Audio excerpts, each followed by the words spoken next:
নমস্কার বন্ধুরা, ঐশীস কিচেনে সবাইকে জানাই স্বাগত। আজও আমি একটা নতুন রেসিপি নিয়ে চলে এসেছি। আজ আমি দেখাবো আমসত্ত্ব রেসিপি। খুব সহজভাবে বাড়িতে আমসত্ত্ব এইভাবে বানালে একটুও নষ্ট হবে না, সারা বছর রেখে খেতে পারবেন। আর বাড়িতে যে অনেক সময় নরম আম থাকে, সেই আমগুলো আমরা খেতে চাই না, ফেলে দিই। সেই আমগুলো দিয়েই আমসত্ত্ব বানানো আমি দেখাবো। তাহলে দেখুন আমি রেসিপিটা কিভাবে করি। দেখুন এখানে আমি নরম আম নিয়েছি। আমগুলোকে এবার হাত দিয়ে চেপে চেপে আঁটিগুলো ফেলে দেব। আমগুলো আমি ভালো করে ধুয়ে খোসা ছাড়িয়ে ফেলে দিয়েছি।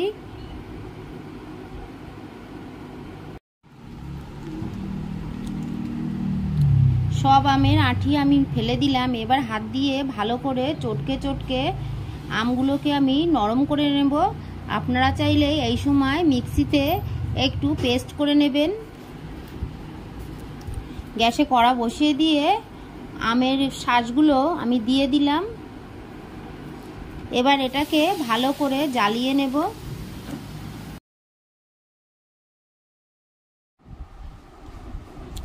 খুন্তি দিয়ে ভালো করে নেড়ে নেড়ে আমের পেস্টটাকে ঘন করে নেব।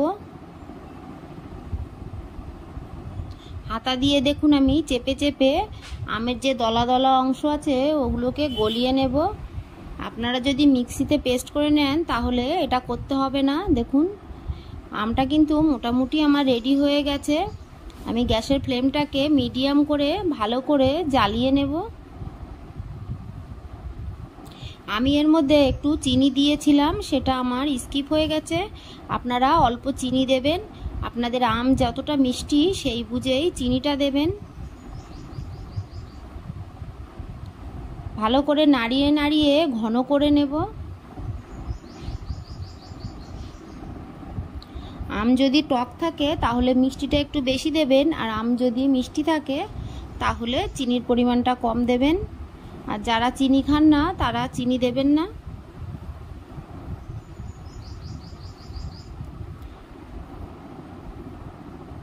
দেখুন আমার আমের এটা রেডি হয়ে গেছে। আমি এবার গ্যাসের ফ্লেমটাকে অফ করে দিলাম। একটা থালা নিয়েছি, এর উপরে আমি অল্প তেল দিয়ে, সাদা তেল দিচ্ছি অল্প দিয়ে ব্রাশ করে নেব।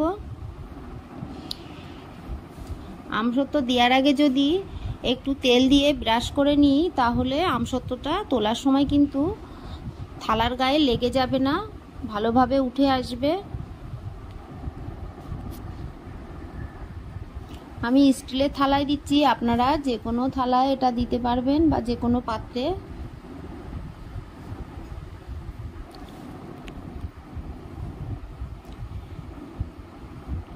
আমি সবটাই এক থালায় দিয়ে দিলাম। আপনারা যদি পাতলা করতে চান তাহলে অল্প অল্প করে দেবেন। আমি একটু মোটা করেই আমসত্ত্ব করব।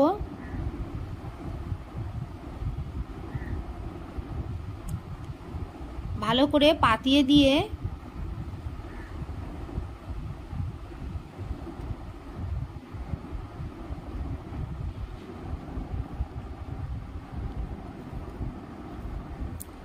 হাত দিয়ে একটু নাড়িয়ে নেব। তাহলে দেখুন আমসত্ত্বর ওপরটা প্লেন হয়ে যাবে আর ভালোভাবে থালায় সেট হয়ে যাবে।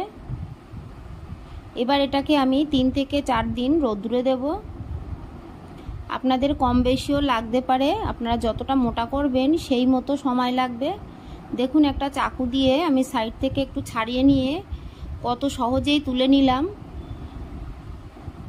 আর কালারটাও কত সুন্দর হয়েছে দেখেছেন। কাঁচা করলে কিন্তু আমসত্ত্বটা কালচে হয়, আর একটু জ্বালিয়ে নিলে আমসত্ত্ব কালো হয় না, আর সারা বছর রেখে খাওয়া যায়, নষ্ট হয় না। দেখুন আমি পিস করে রোল করে রাখছি।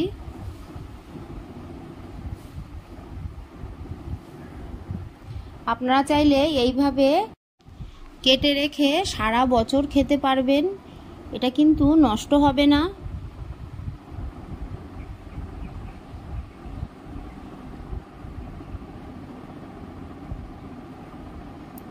দেখুন আমি এইভাবে সবগুলোকে রেখে দেব। আমার এই রেসিপিটা আপনাদের ভালো লাগলে প্লিজ আমার চ্যানেলটিকে সাবস্ক্রাইব করবেন, পাশে থাকা বেল আইকনটি ক্লিক করে দেবেন, তাহলে আমার নতুন নতুন ভিডিও নোটিফিকেশান আপনাদের কাছে পৌঁছে যাবে। লাইক করতে ভুলবেন না। আর আমার এই ভিডিওটা আপনাদের কেমন লাগলো আমাকে কমেন্ট করে জানাবেন। আপনারা চাইলে এইভাবে ছোট ছোট পিস করে রেখে দিতে পারবেন। আমি রোলগুলোকে খুলে ছোট ছোট পিস করে নিয়েছি। পুরো ভিডিওটা দেখার জন্য সবাইকে জানাই অসংখ্য ধন্যবাদ। ভালো থাকবেন, সুস্থ থাকবেন। আবার দেখা হবে পরের ভিডিওয়।